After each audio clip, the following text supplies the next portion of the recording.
Yo, halo orang-orang sukses yang hobinya rebahan sambil nontonin alur cerita film. Terima kasih karena sudah klik video ini. Kali ini Underline Movie akan merangkum cerita film yang berjudul Blood Diamond. Diangkat dari kisah nyata, film ini mengisahkan tentang pencarian berlian besar oleh seorang mantan tentara militer yang bertugas menjadi penyelundup berlian di wilayah konflik di Afrika. Bagaimana kisah selengkapnya? Mari kita simak bersama.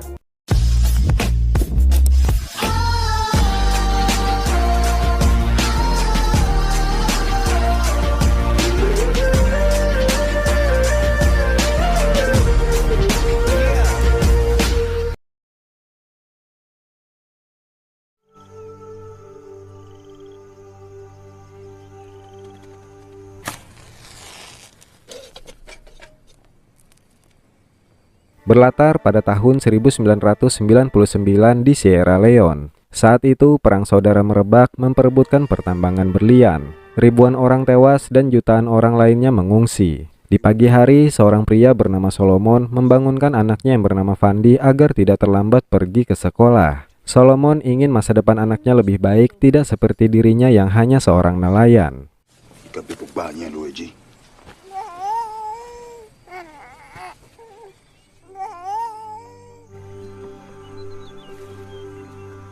Suatu hari ketika Fandi baru pulang dari sekolah dan berbincang dengan Solomon, tiba-tiba sekelompok pemberontak datang ke desa mereka. Para pemberontak itu dikenal dengan nama RUF, Revolutionary United Front. Solomon segera menyuruh Fandi bersembunyi sementara dia akan menyelamatkan istrinya dan anak gadisnya. Setibanya di desa, para pemberontak langsung menembaki semua orang di desa tanpa pandang bulu.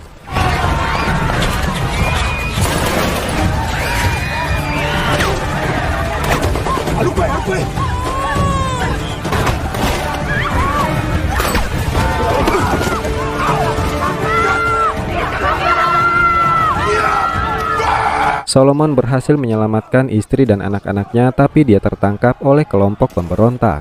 Pemimpin RUF yang bernama Poison menyuruh anak buahnya memotong tangan para warga yang tertangkap agar warga tidak bisa memilih calon pemimpin dari pemerintahan ketika pemilu. Ketika giliran Solomon yang akan dipotong tangannya, Poison menghentikan aksi anak buahnya karena dia melihat kalau Solomon masih bugar dan bisa dijadikan pekerja di pertambangan ilegal mereka.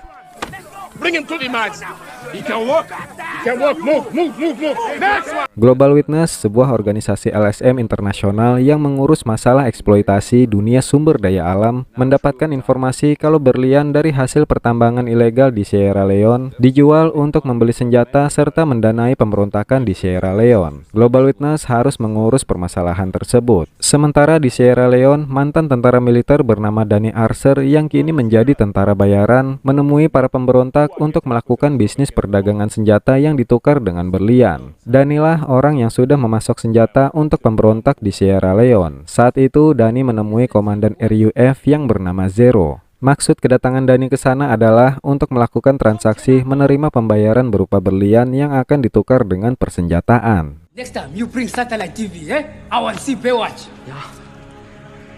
Ya.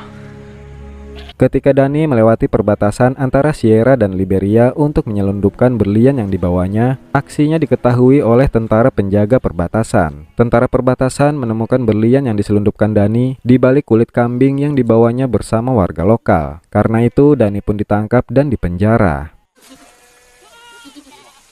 You under arrest for smuggling. You guys take him over. Solomon yang sedang dipekerjakan di tambang berlian menemukan sebuah berlian besar yang berwarna merah muda. Ketika para penjaga lengah, Solomon menyembunyikan berlian tersebut di sela jari kakinya. Kemudian Solomon meminta izin untuk pergi buang air kecil. Solomon berupaya menyembunyikan berlian tersebut dengan menguburnya di tempat lain. Sialnya, aksinya diketahui oleh Kapten Poison. Tapi tiba-tiba daerah itu diserang oleh tentara pemerintah dan membuat Kapten Poison terluka. Melihat ada kesempatan, Solomon langsung menyembunyikan berlian tersebut di tempat yang lain. Setelah itu, mereka semua ditangkap oleh tentara pemerintah dan dijebloskan ke penjara tempat di mana Dani ditahan.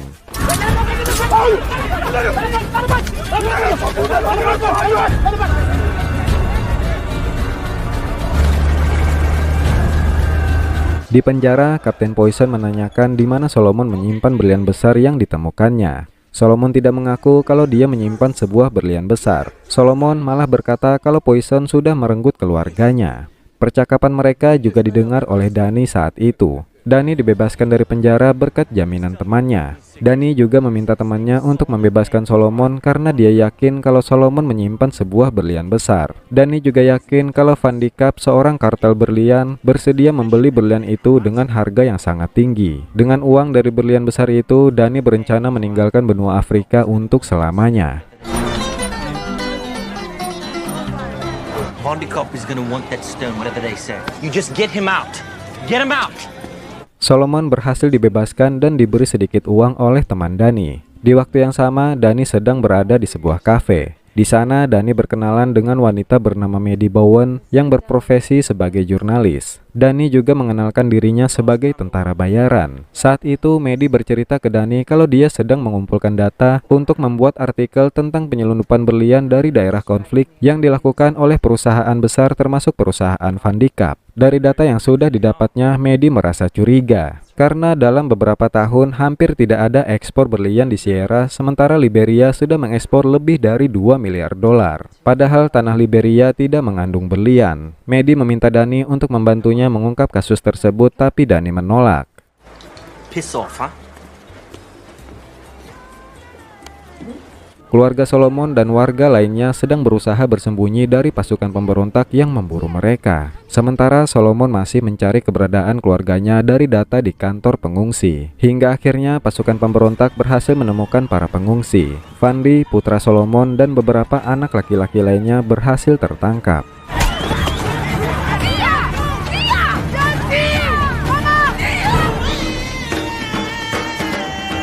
Danny pergi ke Afrika Selatan untuk menemui bosnya Kolonel Kotsi. Demi memperkaya dirinya, Kotsi menjual senjata kepada para pemberontak dengan imbalan berlian tanpa sepengetahuan pemerintah. Saat itu Kotsi mengancam Danny karena Kotsi mendengar kalau Danny akan pergi meninggalkan benua Afrika jika dia mendapatkan berlian merah muda tersebut. Kotsi menginginkan berlian itu sebagai ganti pembayaran berlian yang gagal diselundupkan oleh Danny.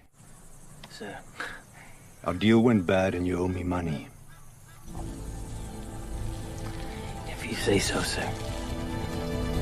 Di Sierra Leone, Fandi dan anak laki-laki lainnya yang tertangkap didoktrin untuk mengabdi kepada pasukan pemberontak. Mereka juga dilatih untuk menggunakan senjata. Bahkan Poison juga mempromosikan Fandi sebagai kapten untuk memimpin pasukan baru yang terdiri dari anak-anak yang diculik.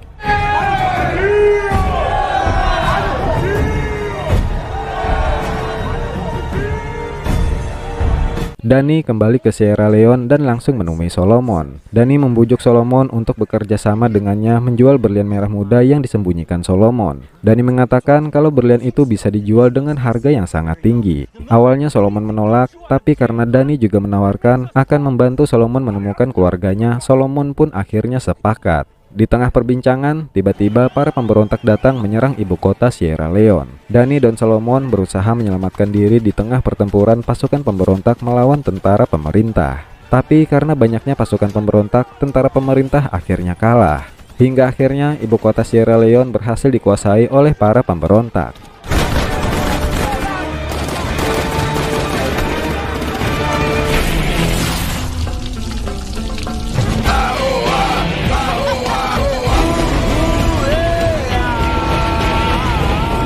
Danny dan Solomon yang berhasil selamat kemudian pergi ke kamp pengungsian yang jaraknya tidak jauh dari ibu kota Sierra Leone. Di sana mereka bertemu dengan Maddie. Danny meminta bantuan Maddie untuk menemukan keluarga Solomon dengan mengakses data PBB. Sebagai imbalannya, Danny akan memberikan informasi terkait penyelundupan berlian Afrika ke Liberia. Maddie pun sepakat untuk membantu mereka. Menurut data PBB, keluarga Solomon berada di Guinea, kamp pengungsian terbesar kedua di Afrika. Maddie pun mengantarkan Danny dan Solomon ke kamp pengungsian tersebut.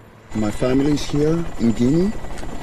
Yes, according to the manifest.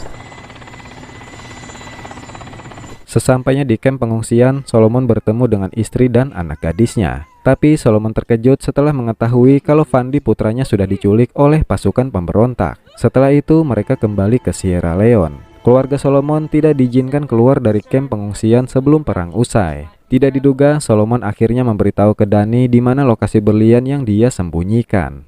What you want, Mr. Archer, is beyond those hills where I buried it.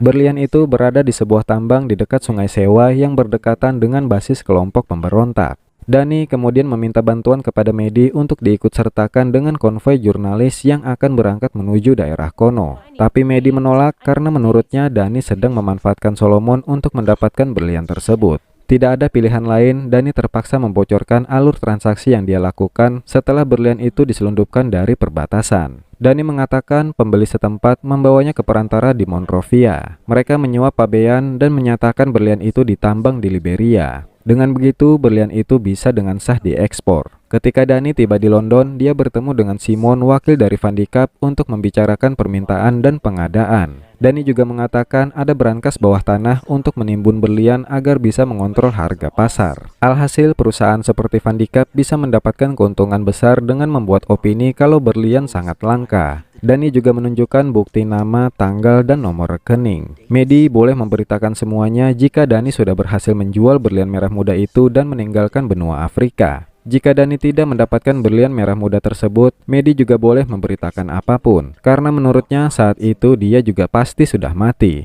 You publish one word of this story before I give them the stone and I'm dead, huh?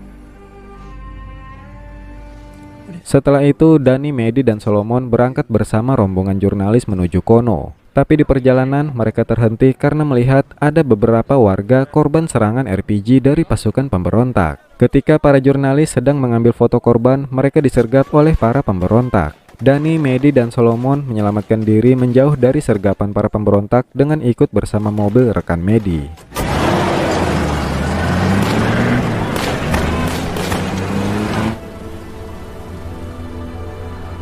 Para pemberontak kembali menyergap rombongan jurnalis dan menewaskan para jurnalis termasuk rekan Medi. Dani, Medi, dan Solomon melarikan diri dengan membawa mobil rekan Medi. Mereka mencoba menerobos lewat hutan hingga mobil mereka menabrak pohon. Kemudian mereka menyusuri hutan dengan berjalan kaki.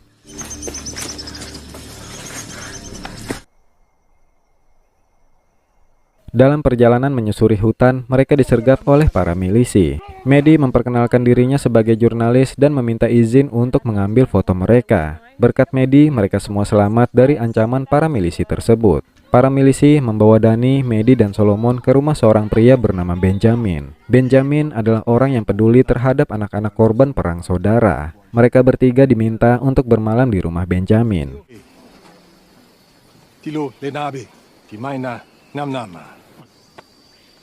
Keesokan harinya, Benjamin mengantar Dani, Medi, dan Solomon menuju kono. Tapi dalam perjalanan, mereka diberhentikan oleh dua anak kecil anggota RUF. Benjamin merasa kalau dua anak kecil itu tidak akan menyakiti mereka. Tapi ternyata mereka menembak Benjamin begitu saja. Dani segera menginjak gas mobil menjauhi kedua anak kecil tersebut. Hingga akhirnya mereka bertiga sampai ke sebuah camp militer tentara bayaran pemerintah yang dipimpin oleh Kolonel Kotsi. Medi meminta para tentara bayaran untuk menangani luka Benjamin. Di sana, Dani menemui Kolonel Kotsi. Kotsi memaksa Dani untuk ikut dalam operasi memberantas para pemberontak dan mencari berlian merah muda.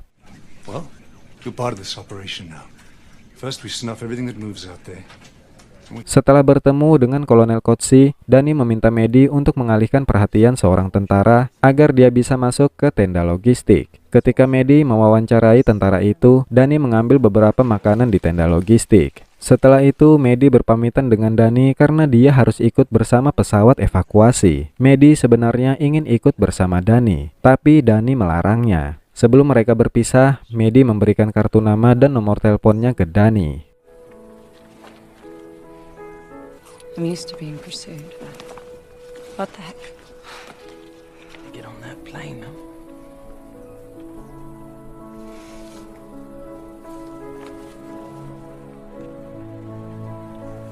Dani dan Solomon diam-diam pergi menuju tambang berlian dengan berjalan kaki. Malam harinya, ketika masih dalam perjalanan, mereka terpaksa bersembunyi karena rombongan pemberontak melintasi jalan yang mereka lalui. Ketika bersembunyi, Solomon melihat putranya dan sontak memanggilnya. Karena aksinya itu, mereka langsung diburu oleh para pemberontak. Untungnya mereka berdua berhasil bersembunyi.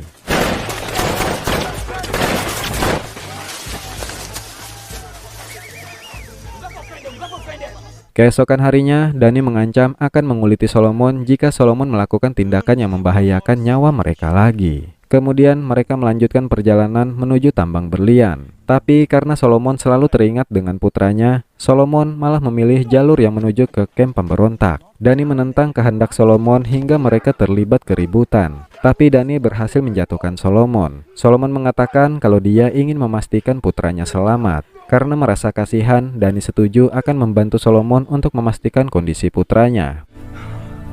We wait until dark. Malam harinya, mereka mengintai kamp pemberontak. Di sana, Solomon melihat putranya bersama para pemberontak. Setelah mengetahui kalau putra Solomon baik-baik saja, mereka kembali melanjutkan perjalanan menuju tambang. Setelah melakukan perjalanan yang cukup panjang, mereka sampai di atas tebing dan bisa melihat situasi tambang dari kejauhan. Kemudian, Dani melaporkan ke Kolonel Kotsi kalau para pemberontak berada di tambang dan meminta penyerbuan. Setelah itu, Dani dan Solomon hanya bisa menunggu. When it gets dark, then we move in closer. No movement, my friend. You stay still. Malam harinya, ketika Dani terbangun dari tidurnya, Dani melihat kalau Solomon tidak ada di dekatnya. Dani langsung mendekati area tambang untuk mencari Solomon. Solomon mendatangi tambang untuk mencari putranya. Solomon berencana membawa putranya pergi sebelum penyerbuan tentara bayaran dilakukan. Tapi ketika Solomon bertemu dengan Fandi yang sudah dicuci otaknya malah tidak mengenali ayahnya dan meminta Solomon untuk menjauh darinya. Keributan itu mengundang perhatian para pemberontak. Karena itu, Solomon akhirnya ditangkap. Get away from me!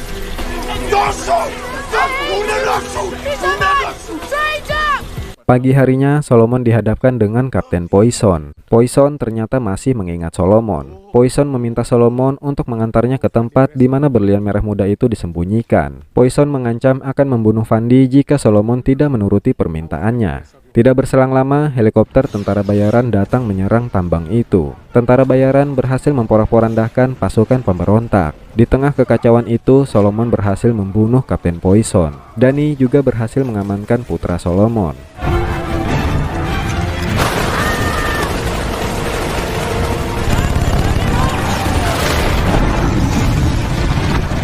Setelah berhasil mengalahkan pasukan pemberontak, Kolonel Kotsi meminta Dani untuk menyerahkan berlian merah muda tersebut. Dani bernegosiasi dengan Kotsi meminta pembagian hasil. Setelah itu, Solomon menunjukkan lokasi di mana berlian itu disimpan. Ketika sedang menggali, Dani dan Solomon menyerang Kotsi dan anak buahnya yang lengah. Hingga akhirnya Dani berhasil membunuh Kolonel Kotsi.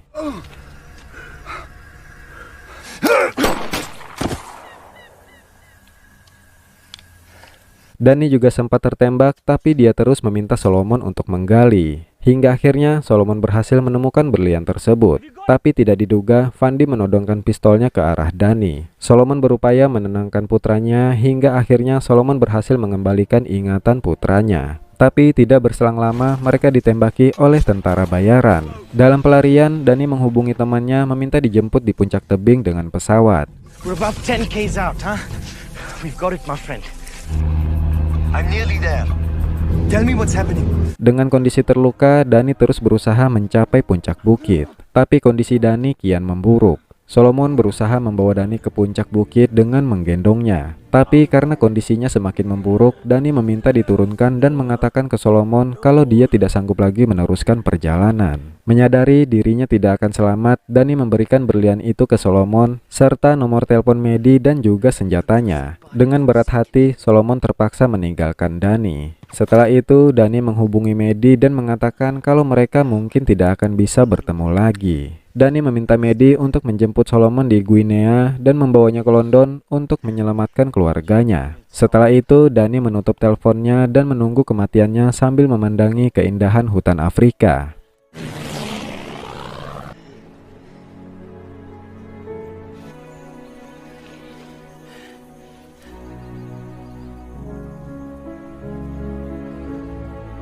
Di London, Solomon menemui perwakilan dari Vandikap. Solomon melakukan transaksi menukar berlian merah muda tersebut dengan sejumlah uang dan kebebasan untuk keluarganya atas perintah Dani. Dari kejauhan, Medi mengambil foto pertemuan Solomon dengan perwakilan Vandikap. Setelah itu, Medi mempublikasikan perdagangan berlian yang dilakukan oleh Van Dijk ke dalam artikelnya. Beberapa hari kemudian, Solomon diundang sebagai pembicara sekaligus saksi dalam konferensi yang membahas tentang berlian dari negara konflik.